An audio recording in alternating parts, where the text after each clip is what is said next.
हाँ जी बच्चा party. I am Jitendra K R Shukla and my initial is JRK.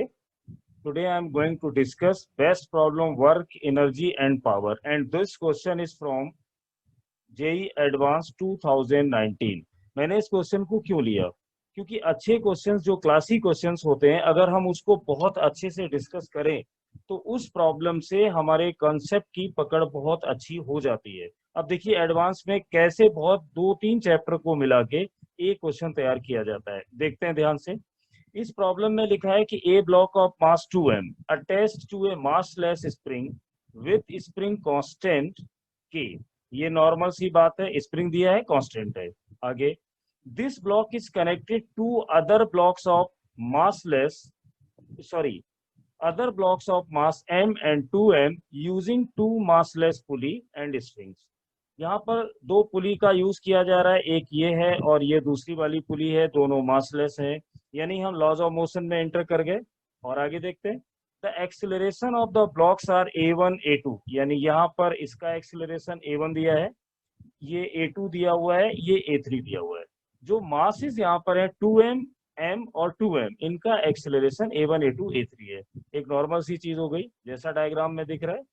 The system is release from rest, पहले पूरा system rest में है, ये बात हमें नोट रखनी है। With the spring it's unstretched, यानी स्प्रिंग पूरी तरह से रिलैक्स में है, शांति से है, कोई फ्रस्ट्रेशन नहीं है।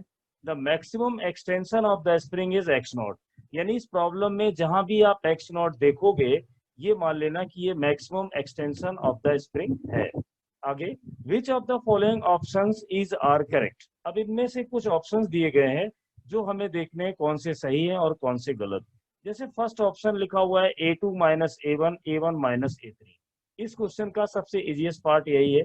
अगर यहाँ पर हम लोग कंस्टेंट की बात करें तो देखो, ये एक्सिलरेशन अगर मेरा a1 है तो यहाँ पर अगर हम लोग ध्यान से देखें तो ये एक्सिलरेशन मुझे a2 दिया हुआ है, इधर ये a2 है। यहाँ पर एक्सिलरेशन a3 दिया हुआ है, ये मेरा a1 होगा।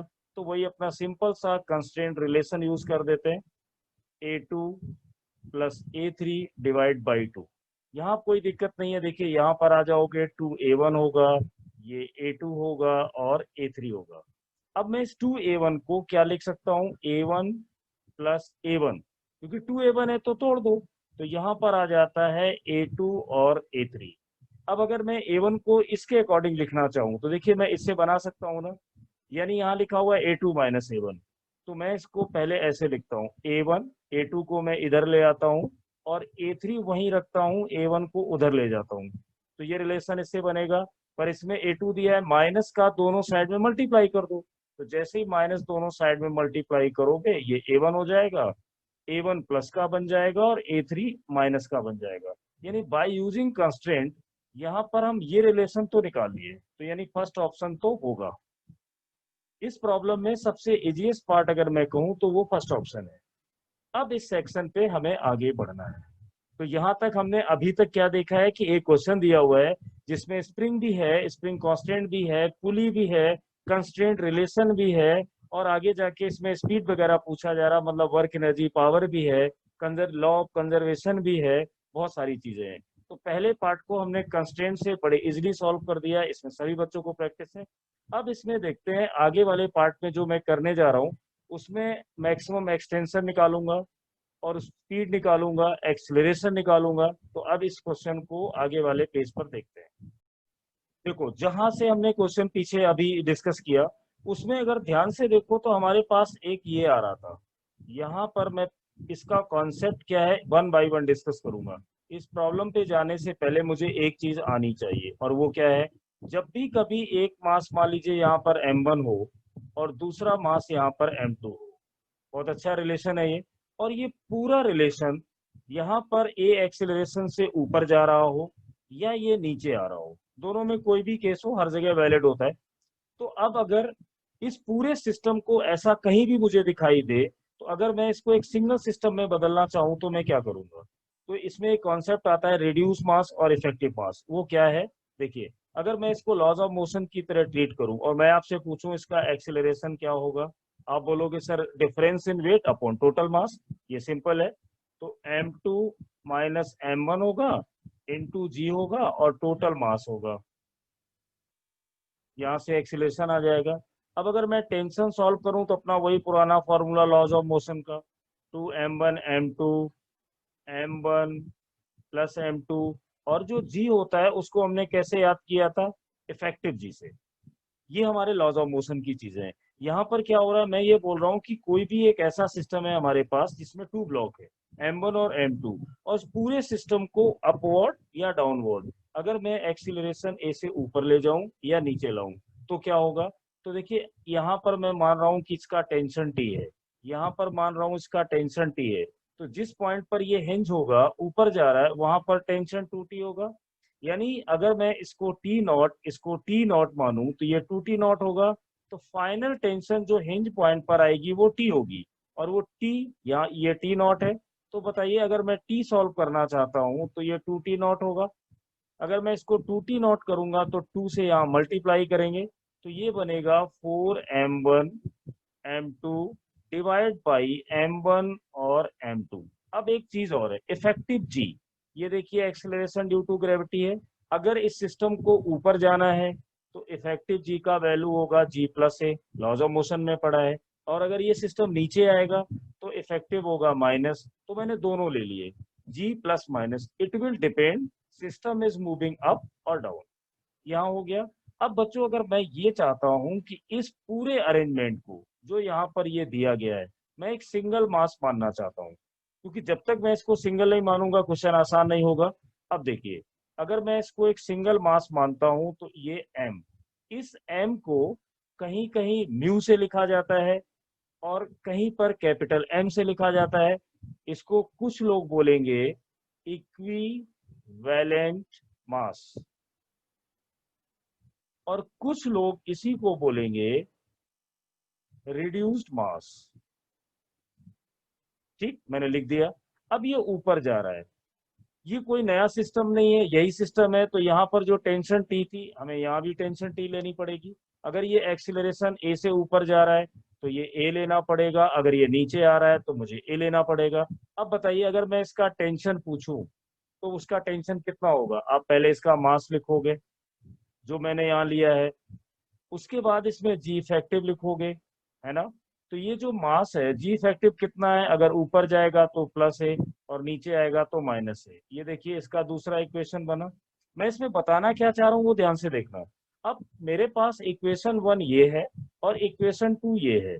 कुछ लोग इसको म्यू से लिख देते हैं, चलो हम लोग भी म्यू से भी लिखते हैं, जी प्लस माइनस ए, कोई फर्क नहीं पड़ता। बस हमें ये पता हो कि ये जो एम है ना ये इक्विवेलेंट मास है या ये रिड्यूस मास है।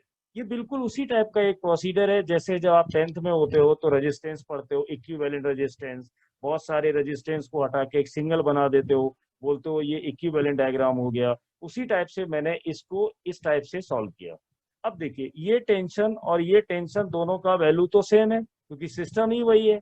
तो अगर इस टेंशन की जगह मैं ये वाली वैल्यू उठा के रख दूं यहाँ पे, क्या थी वो वैल्यू थी हमारी 4m1 m2 upon m1 plus m2, right. और इसके साथ में था g प्लस माइनस ए, g प्लस माइनस ए। ध्यान से देखो एक बहुत अच्छी चीज आ रही है कि दोनों तरफ से g प्लस ए कैंसिल हो गया। यानी इस टाइप का सिस्टम अगर मैं एक सिंगल मास में बनाऊंगा तो it will not depend what is the acceleration, up है डाउन है कम है ज्यादा है, इससे कोई फर्क नहीं पड़ेगा। यानी ये रिड्यूस मास बन के आ जाएगा 4m1 m2 upon m1 plus m2। तो ये हमने डिस्कस किया हाउ वी विल कन्वर्ट या how we will calculate reduce mass और इफेक्टिव मास। अब देखो अपना जो क्वेश्चन मैं पीछे डिस्कस कर रहा था अभी, वहां पे हमें इसको अप्लाई करना है। तो ये रिड्यूस मास का कॉन्सेप्ट क्लियर हुआ, आगे चलते हैं। अब देखना अपना जो डायग्राम था मैं उसकी एक बार याद दिलाता हूँ, पीछे जो हम लोग डिस्कस कर रहे थे अपने इस क्वेश्चन में, और बहुत अच्छे से देखना है। उसमें यहाँ पर एक स्प्रिंग था, के लगा हुआ था, इस जगह एक मास था 2m। फिर हम लोग आगे गए थे तो यहाँ पर एक पुली थी, फिर यहाँ पर हम लोगों ने देखा था एक मास ये m था ऐसे, फिर यहाँ पर एक मास और लगा हुआ था वो 2m था, यही था। अब ये देखिए ये वाला प्रॉब्लम आसान हो सकता है अगर मैं इसको एक सिंगल मास मान लूं। ये अब प्रॉब्लम वही है कि मैं इसको सिंगल मास मानूं कैसे। सबसे बड़ी चीज है कि अगर मैं यहाँ पे टेंशन सॉल्व करूं तो ये टी जो मैंने अभी पीछे सॉल्व की है वही टेंशन यहाँ पर टी आएगी। मैं इस पूरे सिस्टम को एक सिंगल मास बना लूं तो ये क्वेश्चन मेरा सिंपल वर्क एनर्जी पावर का बन जाएगा।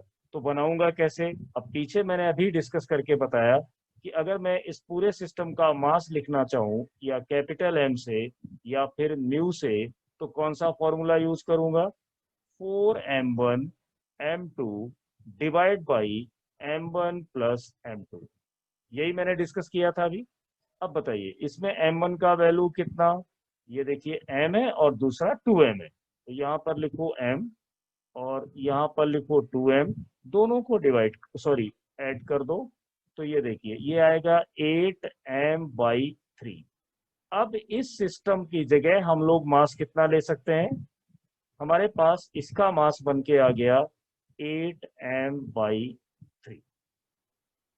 अब सोचो, अब ये क्वेश्चन यहां से हम सॉल्व कर सकते हैं। हमने इस क्वेश्चन को सॉल्व करने से पहले क्या किया?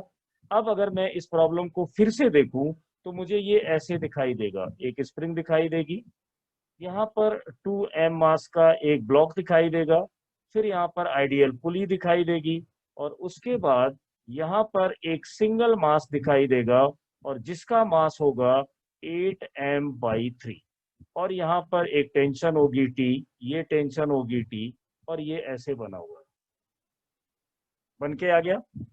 अब बताइए, अब मान लो मैं इसमें ये जानना चाहता हूं कि मैक्सिमम एक्सटेंशन कितना है, क्योंकि उस टाइप के मेरे ऑप्शंस दिए हुए थे। तो सपोज करो कि ये वाला ब्लॉक यहाँ अपनी मेन पोजीशन से x not distance maximum extension, या मैं मान लेता हूँ सिर्फ एक्स, अभी मैं एक्स नॉट की बात नहीं कर रहा हूँ।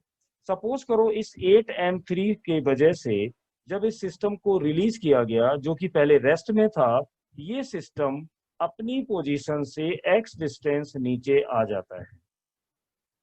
अब बताइए जब ये एक्स डिस्टेंस नीचे आएगा, मैं यहाँ पर इसका रेफरेंस पॉइंट मान लूं ग्राउंड लेवल पे, तो इस मास में क्या होगा? ये जो 8m/3 हमने बनाया उस पूरे अरेंजमेंट में, उसमें पोटेंशियल एनर्जी में कमी आएगी। मतलब मैं यहाँ पर अगर ये लिखूं कि लॉस इन पोटेंशियल एनर्जी, उसका क्या होगा?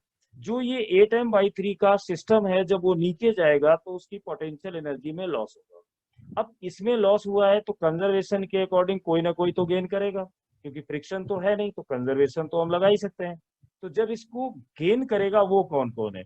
सबसे पहले जो गेन करने वाला प्राणी होगा वो पोटेंशियल एनर्जी गेन करेगी स्प्रिंग। यानी इस ब्लॉक का जितना पोटेंशियल एनर्जी यहाँ से लॉस होगा उसको कौन कौन कैसे कैसे यूज करेगा? तो पोटेंशियल एनर्जी में कन्वर्ट होगा स्प्रिंग के। दूसरा, इसमें काइनेटिक एनर्जी में कन्वर्ट होगा किसके? ये जो हमारा ब्लॉक बना है, अगर मैं इसको थोड़ी देर के लिए बोल देता हूं कि जो हमारा म्यू मास का ब्लॉक है, यानी इसमें प्लस एक मास देखिए यहाँ 2m वाला है, तो इसमें भी काइनेटिक एनर्जी में ये कन्वर्ट होगा कौन से वाले में? 2m में। ये देखिए वर्क एनर्जी का कॉन्सेप्ट यहाँ पे लग गया। अब सोचो लॉस कितना हुआ। तो लॉस होने के लिए जो ये मास है इसका टोटल मास बताइए, तो ये आंसर होगा 8m/3 मास। यहाँ पर जी लिखेंगे और एक्स हमने माना हुआ है कि नीचे आ रहा है, रेफरेंस पॉइंट ग्राउंड को लिया है। ये किसके इक्वल होगा? स्प्रिंग के अंदर कितना एनर्जी स्टोर हो जाएगा? हाफ के एक्स स्क्वायर प्लस, अब मुझे काइनेटिक एनर्जी लिखनी है, तो काइनेटिक एनर्जी का फॉर्मूला होता है हाफ। कौन कौन से दो मासेस हैं? एक ये देखिए 2m है, तो इसमें काइनेटिक एनर्जी प्लस दूसरा कौन सा है? ये वाला सिस्टम है, तो यहाँ पर लिखेंगे 8m/3 और यहाँ कर देंगे v²। देखिए ये एक इक्वेशन बन के रेडी हो गई। किस बेस पर आई है? कि जितना एनर्जी पोटेंशियल एनर्जी लूज होगी उतना काइनेटिक एनर्जी गेन होगी, पर गेनर कौन कौन से हैं वो सारे लिख दो। अब मान लो हमारे क्वेश्चन में एक ऑप्शन पूछा गया था कि मैक्सिमम एलोंगेशन कितना होगा, जिसको एक्स नॉट से डिनोट किया गया है। तो सोचो अगर मैं यहाँ पे बोलता हूँ फॉर मैक्सिमम एलोंगेशन, ये एक्स, तो ये बताओ मैक्सिमम एलोंगेशन तभी मिलेगा जब ये स्पीड 0 हो जाएगी। ऐसा क्यों बोला? क्योंकि जब तक ये सिस्टम चलता रहेगा, नीचे वाला ब्लॉक जब तक मोशन करता रहेगा, स्प्रिंग के अंदर एलोंगेशन आती रहेगी।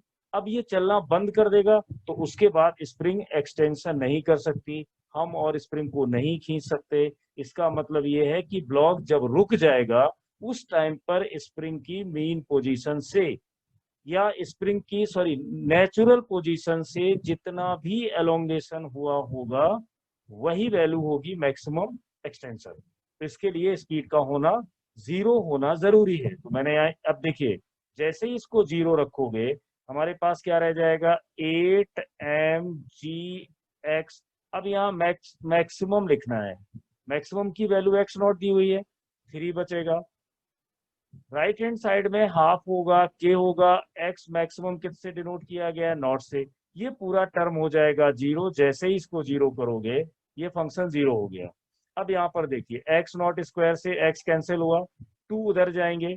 तो ध्यान से देखो, अगर मैं एक्स नॉट की वैल्यू निकालूं तो 2 उधर जाने का मतलब 16 आएगा, mg आएगा, अपॉन में ये 3 पहले से ही दिया हुआ है, ये k का वैल्यू इधर जाएगा तो ये आ गया। ये होगा maximum elongation, maximum extension in the spring due to this. अब मैं इस क्वेश्चन को एक बार समराइज करूं फिर आगे जाऊं। इसमें प्रॉब्लम बच्चों क्या थी, प्रॉब्लम ये थी कि m और 2m मास के जो दो ब्लॉक थे उनका समझ में नहीं आ रहा था क्या करूं। तो ऐसी सिचुएशन में उसको रिड्यूस मास में कन्वर्ट कर दो। कैसे करोगे मैंने पीछे समझाया है। तो इस पूरे सिस्टम को कभी भी देखना, उसको सिंगल बॉडी में कन्वर्ट करना, फिर वो क्वेश्चन एक सिंपल ब्लॉक सिस्टम का क्वेश्चन बन जाएगा, जैसा कि हम करते रहते हैं। यही तो ट्विस्टिंग होती है। और एडवांस में क्या होता है, यहाँ से हमने ये निकाला कि maximum extension x not 16 mg/3k है, लेकिन अपने ऑप्शन में पीछे देखोगे वहां पे कुछ और दिया हुआ है, मतलब वो ऑप्शन सही नहीं था। अब और आगे देखते हैं, अभी ये खत्म नहीं हुआ है। इसके बाद अभी हमें इसमें और एक पोर्शन डिस्कस। अब बच्चों देखो, इस क्वेश्चन का सबसे लास्ट डिस्कशन वाला पार्ट, हमने इसमें ये देखा कि एक स्प्रिंग है जिसके अंदर नेचुरल लेंथ के बाद, ध्यान से सुनना, मैक्सिमम एलोंगेशन जो निकल कर आई वो 16 mg/3k आ रही है ना। अब इसमें हमें ये देखना है, इसमें और भी सेगमेंट देखा गया है कि स्पीड कितनी होगी x0/2 पर, x0/4 पर। तो सबसे पहले ये देखो कि कोई भी स्प्रिंग अगर उसका मैक्सिमम नेचुरल लेंथ से मैक्सिमम एक्सपेंशन और एलोंगेशन एक्स नॉट हो जाता है, तो मैं अगर आपसे पूछूं कि इसका मीन पोजीशन कहां पर होगा, क्योंकि अब ये स्प्रिंग ऑसिलेशन भी करेगी और ये सिंपल हार्मोनिक मोशन को भी फुलफिल करेगी, तो मीन पोजीशन इसका होगा x0/2 पर। अब अगर मैं ये बोलता हूं कि x0/2 क्या है, मीन पोजीशन से मैक्सिमम डिस्प्लेसमेंट को हम एम्पलीट्यूड बोलते हैं। तो मीन पोजीशन के बाद जो हमें x0/2 पर मिल रही है, सिंपल हार्मोनिक मोशन में हमने पढ़ा है कि मीन पोजीशन पर काइनेटिक एनर्जी का वैल्यू मैक्सिमम होता है और पोटेंशियल एनर्जी का वैल्यू मिनिमम हो जाता है। ये कोई रटने वाली चीज नहीं है। रेफरेंस पॉइंट पर पोटेंशियल एनर्जी वैसे भी 0 होती है, तो जब मीन पोजीशन पर पार्टिकल आता है तो उस समय उसका वेलोसिटी सबसे ज्यादा होता है और पोटेंशियल एनर्जी सबसे कम होती है। अब अगर मैं यहाँ पर ये पूछूं कि उस मीन पोजीशन पर पार्टिकल का मैक्सिमम वेलोसिटी बताइए, या इस क्वेश्चन को इस टाइप से पूछा जाता कि जो ब्लॉक है 2m मास का जो कनेक्ट था, या जो भी पूरा सिस्टम है उस सिस्टम का मैक्सिमम वेलोसिटी कब होगा। तो इसके लिए हमें पता है कि सिंपल हार्मोनिक मोशन में मैक्सिमम वेलोसिटी मीन पोजीशन पर होता है। तो मीन पोजीशन मिलेगी कब, मैक्सिमम एक्सपेंशन को 2 से डिवाइड करो, यानी यहाँ पर हम लिखेंगे x0/2। ऐसा मैंने क्यों कर दिया, क्योंकि हम लोगों को ये पता होता है मीन पोजीशन पर मैक्सिमम वेलोसिटी निकाली जाती है ए ओमेगा से, जिसमें ए क्या होता है, एम्पलीट्यूड। सिंपल हार्मोनिक मोशन का कोई बहुत डिफिकल्ट पार्ट इसमें नहीं आने वाला है, सिंपल बेसिक। अब एम्पलीट्यूड क्या होता है, मीन पोजीशन से पार्टिकल का मैक्सिमम डिस्प्लेसमेंट। अब वो कितना होगा मैक्सिमम डिस्प्लेसमेंट, जब मीन पोजीशन आपका x0/2 पर है तो लेफ्ट में भी x0/2, राइट में भी x0/2, यानी एम्पलीट्यूड का वैल्यू हो गया x0/2। अब यहाँ पर ओमेगा है और ओमेगा हमने पढ़ा हुआ है स्प्रिंग कांस्टेंट। यहाँ पर ध्यान रखना m क्या होता है, टोटल मास, कोई भी सिस्टम उसका टोटल मास। तो अब यहाँ पर पहले लिखिए आप k स्प्रिंग कांस्टेंट, यहाँ लिखिए टोटल मास। अब अगली जरूरत है टोटल मास कितना है, आ जाइए। एक मास का जो 2m मास का ब्लॉक स्प्रिंग में लगा था वो जो याद है, जो यहाँ पर एक 2m का लगा हुआ था ना इसमें, फिर हम लोग ऐसे गए थे, यहाँ पर पुली थी और मैंने इसको रिड्यूस मास में कन्वर्ट कर दिया था m, जिसको मैंने बोला था म्यू बोलो। तो दूसरा मास हम लोगों ने निकाला था 8m/3। इसको जरा सॉल्व करिए तो ये आएगा 14m/3। यानी इस सिस्टम का टोटल मास जो इफेक्टिव है, जो हम लोग ले रहे हैं, वो कितना है। अब x0/2 का वैल्यू बताइए। ये 16 mg/3 x0 है, इसको 2 से डिवाइड कर दो तो ये आएगा 8 mg/3k। यहाँ पर देखिए k का वैल्यू कितना है, यहाँ रख दो। टोटल मास कितना है 14m3 के ऊपर चले जाएंगे। और इसी को हम लोग चाहें तो यहाँ पर ऐसे भी छोड़ सकते हैं, maximum elongation divide by 2 and 3k/14m। ये क्या है, ये पार्टिकल का मैक्सिमम वेलोसिटी है। अगर ऑप्शन में ऐसा दिया है तो हम उसको टिक करेंगे, नहीं दिया है तो नहीं करेंगे। मेरा पर्पज है इस टाइप के क्वेश्चन को अटेम्प्ट करना। वैल्यू कुछ भी दी जाए हम इसको कर सकते हैं। तो मैक्सिमम वेलोसिटी हमने निकाल दी। इस क्वेश्चन को ऐसे भी पूछ सकते थे, x0/2 पर मैक्सिमम वेलोसिटी बताइए, तो ये हो गया। या इसमें सिर्फ यही पूछा जाता मैक्सिमम वेलोसिटी बताइए, तो ये हमारा ऊपर वाला आंसर हो जाता। थोड़ा कैलकुलेशन कर लेते। अब इसमें एक पोर्शन और था, उसमें ये पूछा गया था एक्सीलरेशन। मैं आंसर पे नहीं जा रहा हूं, मैं सीधी बात कर रहा हूं। तो एसएचएम में एक्सीलरेशन हम लोग निकालते हैं ω² x के साथ। ठीक, ये हमने एसएचएम में एक्सीलरेशन का फॉर्मूला पढ़ा हुआ है। अब अगर मैं पूछूं कि एट x इक्वल x0/4 पर एक्सीलरेशन बताइए, तो कौन सी बड़ी बात है। देखिए पहले यहाँ पे क्या करना है, ओमेगा। ओमेगा का वैल्यू होता है spring constant upon total mass system का। स्क्वायर लगा हुआ है, अंडर रूट नहीं आएगा। और माइनस साइन यहाँ पे रिस्टोरिंग एसएचएम की कंडीशन बता रहा था। तो मैं इसको अब ऐसे लिखूंगा k upon total mass. Total mass है 14m/3। आ गए हम यहाँ पर। सेकेंड वैल्यू x की जगह क्या लिखना है, x0/4 लिखना है, ये लिख दो। और चाहो तो इसको डिटेल में और भी सॉल्व कर सकते हो, नहीं तो यहाँ पे भी छोड़ सकते हो कि 3kx0 और ये होगा 56m। ये एक्सीलरेशन होगा पार्टिकल का x0/4 पर। किसने कहा है, हो सकता है एक्सीलरेशन को x0/3 पर पूछा जाए, x0/5 पे पूछा जाए, कहीं पर भी पूछा जाए।